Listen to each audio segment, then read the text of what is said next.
Hello students, good morning. How are you all? I wish you all are fine. Today we will do EMC worksheet 17.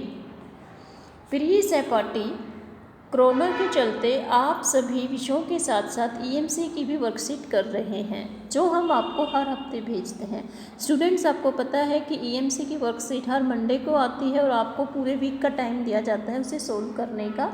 इनमें से आप विभिन्न theme जैसे कि सपने देखना, खुद को समझना, दूसरों को समझना आदि पर कुछ गतिविधियां करते हैं और उनसे सीखी हुई बातों पर सोचते हैं। इन वर्कशीट में हम क्या करते हैं, आपको जो है विभिन्न थीम्स दिए जाते हैं जिसके ऊपर आपको बताया जाता है, एक्टिविटी के थ्रू आपको सिखाया जाता है।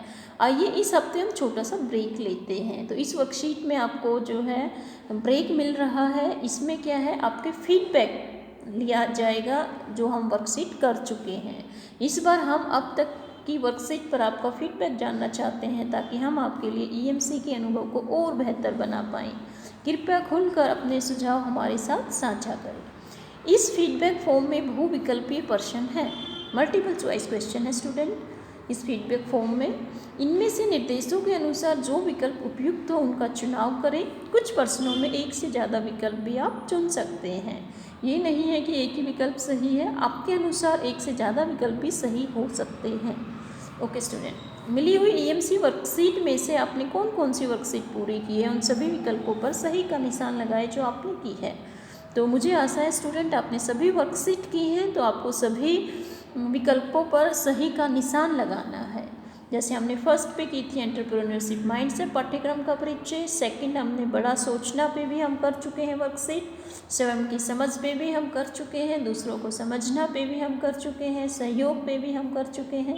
ये सारी वर्कशीट मुझे आशा है आप सबने की होंगी। प्रभावी संचार भी कर चुके हैं तो टिक लगाना है आपको। डर के साथ डर के पार, इस पे भी आपको टिक लगाना है, ये भी हम कर चुके हैं। समीक्षात्मक सोच की वर्कशीट भी हम कर चुके हैं।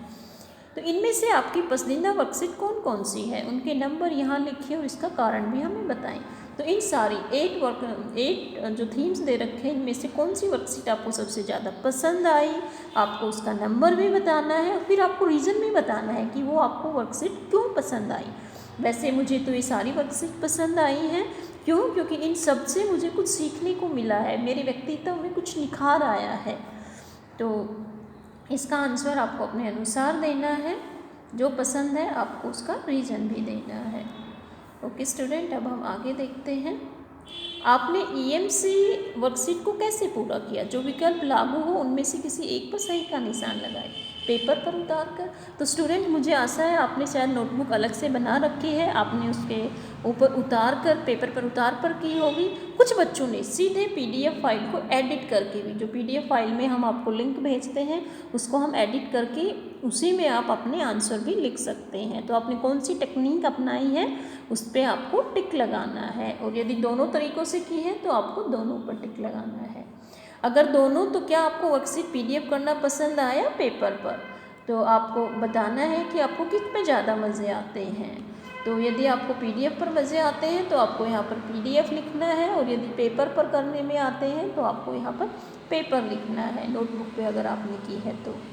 Now third question, EMC worksheet करने में आपको लगभग कितना समय लगता है। वन EMC वर्कशीट करने में जो विकल्प लागू हो उनमें किसी एक पर सही का निशान लगाए। 1 से 2 घंटे लगे, 2 से 4 घंटे लगे, 4 से 6 घंटे लगे, 6 से 8 घंटे लगे।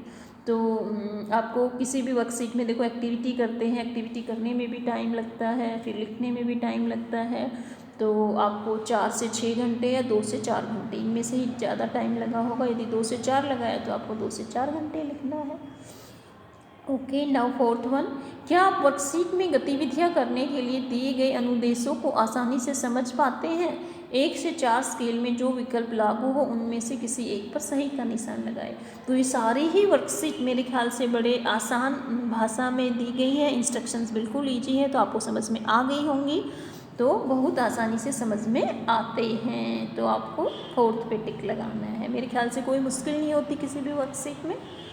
EMC वर्कशीट को करने में आपने किन किन लोगों से मदद ली या किन लोगों को इस प्रक्रिया में शामिल किया। देखो एक्टिविटी होती है तो हम अपने मम्मी पापा, पड़ोसियों या अपने भाई बहन की भी सहायता लेते हैं। जो भी विकल्प लागू हो उन सभी पर सही का निशान लगाएं। तो आपने अभिभावक की हेल्प ली है तो अभिभावक पे टिक लगाना है। भाई बहन भी इन्वॉल्व किए हैं, भाई बहन, दोस्त, फ्रेंड्स, मेरे ख्याल से इन सभी की आप किसी न किसी एक्टिविटी में आपने पड़ोसी की भी सहायता ली होगी, दोस्त की भी ली होगी। तो जो भी आपको सही लगता है उन पर आपको निशान लगाने हैं। मेरे अनुसार हमने जो है चारों की हेल्प ली थी, पेरेंट्स की भी, सिबलिंग्स की भी, फ्रेंड्स की भी और नेबर्स की भी। अब हम आगे बढ़ते हैं। उसी में ऑप्शन थे किसी की भी नहीं, अन्य या किसी की भी नहीं लिया आपने वर्कशीट करने में, लेकिन ऐसा हो नहीं सकता क्योंकि एक्टिविटी करने में हमें दूसरों की हेल्प ली है। ओके, नाउ 6th वर्कशीट के किन भागों को पूरा करना आसान था? जो भी विकल्प हो उन सभी पर सही का निशान लगाएं। गतिविधि करने के लिए अन्य लोगों से बातचीत करना, ये आपके लिए आसान था तो आपको टिक लगाना है। परिवार या दोस्तों के साथ मिलकर गतिविधि करना, अकेले गतिविधियां करना, गतिविधियों के बाद प्रश्नों के उत्तर सोच कर लिखना, ये कोई भी नहीं। तो सबसे आसान का क्या था, क्या लगा आपको? मेरे ख्याल से आपको जो है गतिविधि करने के लिए परिवार या दोस्तों के साथ आपने किया होगा तो इजी लगा होगा, क्योंकि परिवार में मम्मी पापा भाई बहन अवेलेबल हैं, फ्रेंड्स भी अवेलेबल होते हैं। तो आपको जो भी सही लगे इनमें से आंसर देना है। और उत्तर सोच कर लिखना, ये भी आपको आसान लगा होगा तो इसको भी आपको टिक करना है। ओके, नाउ 7th वर्कशीट करने में आपको कैसा महसूस हुआ? जो भी विकल्प लागू हो उन सभी पर सही का निशान लगाए। एक्साइटेड, यस, हम एक्साइटेड होते हैं जब हम एक्टिविटी करते हैं। मज़ेदार भी लगी हमें। बोर तो नहीं हुए हम। चिंतन से, रिफ्लेक्टिव, यस, रिफ्लेक्टिव बने कि हमें ऐसा बनना है। कन्फ्यूजन भी नहीं था इन वर्कशीट में। ओके, तो आपको इन 3 पर निशान लगाना है। नाउ 8th क्या आपको गतिविधियाँ करके और फिर उन पर सोच कर लिखने का तरीका अच्छा लगा? 1 से 4 स्केल में जो विकल्प लागू हो उनमें से किसी एक पर सही निशान लगाए। मेरे ख्याल से अच्छा लगा होगा, बहुत अच्छा लगा जब आपने लिखा। ओके, तो अब हम आगे बढ़ते हैं। आपको लगता है आप इन वर्कशीट पर कुछ नया सीख पाए? अगर हाँ तो एक दो उदाहरण दो। हाँ, आपने कुछ नया सीखा ना, जैसे आपने डर के पार, तो आपका डर गायब हुआ होगा उस वर्कशीट करने में। ओके, और जैसे रिफ्लेक्टिव थिंकिंग या क्रिटिकल थिंकिंग में आपकी थिंकिंग क्रिटिकल हुई होगी कि किसी भी बात पर हमें ऐसे ही विश्वास नहीं करना है, उसको हमें सोर्स को देखना है, किसने वो इन्फॉर्मेशन डाली है। तो इनसे जो है आपको कुछ नया सीखने को मिला होगा। आपको 1-2 उदाहरण जो है यहाँ पर लिखना है। ओके स्टूडेंट, अब हम आगे बढ़ते हैं। 10 क्या इन वर्कशीट को करके आपको लगता है कि आप में कुछ बदलाव आया है? यस, आया होगा आपके अंदर बदलाव। आपने कुछ नया सीखा होगा, आपके व्यक्तित्व में निखार आया होगा, आपके अंदर काफ़ी स्किल डेवलप हुई होंगी। अगर हाँ तो हमारे साथ साझा करें कि ये बदलाव क्या है। 1 से 4 के स्केल पर हर विकल्प पर गोला लगाएं। ये देखिए आपके अंदर क्या क्या स्किल डेवलप हुई है। खुद की क्षमताओं और कमियों को समझना बिल्कुल आपको लगा होगा, तो आप 4 पर गोला लगाएं। कमियां पता लगी होंगी वर्कशीट करके। दूसरों से खुलकर बात कर पाना, तो इसमें भी आपने जो है बात की होंगी अपने मम्मी पापा भाई बहन से। अपने लक्ष्यों और सपनों को समझना, सपने वाली वर्कशीट में आपने ऐसा किया होगा। अगर और भी कोई है तो आपको अन्य करके यहाँ पर लिखना है। फिर है 11, क्या आपको लगता है कि EMC पाठ्यक्रम में दी गई गतिविधियाँ करने से आपको 10वीं और 12वीं के बाद अपने कैरियर की दिशा में कुछ मदद मिलेगी? अगर हाँ तो किस तरह से? 1 से 4 स्केल में जो विकल्प लागू हो उनमें से किसी एक पर सही का निशान लगाएं। देखो इसमें कैरियर के बारे में भी सपने वाली वर्कशीट में आपने देखा होगा कि विभिन्न प्रकार के आधुनिक युग में कैरियर के ऑप्शंस है, आर्टिफिशियल इंटेलिजेंस के ऊपर है। तो आपको इन वर्कशीट में आपको आगे कैरियर में बहुत मदद मिल रही है, आपको पता लगता है। देखो एंटरप्रेन्योर से भी आपको बातचीत करवाई जाती है EMC के अंदर, लाइव इंटरेक्शन की जाती है। तो दूसरों की जो समस्याएं उन्होंने फेस की, उन समस्याओं को हम ईजिली फेस कर सकते हैं कि जो इंसान इतने बड़े एंटरप्रेन्योर बने उन्होंने कैसे उनको फेस किया। तो हम उनके एक्सपीरियंस से उन समस्याओं को ईजिली हम जो है क्रॉस कर सकते हैं। तो आपको बहुत सारी मदद मिल रही है इन EMC की वर्कशीट के through. Okay, 12th EMC worksheet को हम और बेहतर कैसे बना सकते हैं? जो भी विकल्प लागू हो उन सभी पर सही का निशान लगाएं। वर्कशीट में ज़्यादा गतिविधियाँ दें, एक्टिविटी से लर्निंग करना आसान होता है ना, लेकिन वर्कशीट में एक्टिविटी तो आती ही है। वर्कशीट की भाषा आसान बनाए, पहले ही आसान है। वर्कशीट में गतिविधियाँ कम दे, नहीं कम होंगी तो हमें इंटरेस्ट नहीं आएगा। अनुदेशों को और सरल करें, पहले ही सरल है।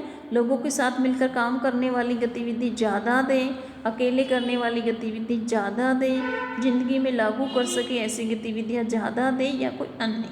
तो इनमें से जो भी विकल्प आपको लगता है कैसे बेहतर, मेरे ख्याल से EMC की वर्कशीट पहले ही काफ़ी बेहतर है।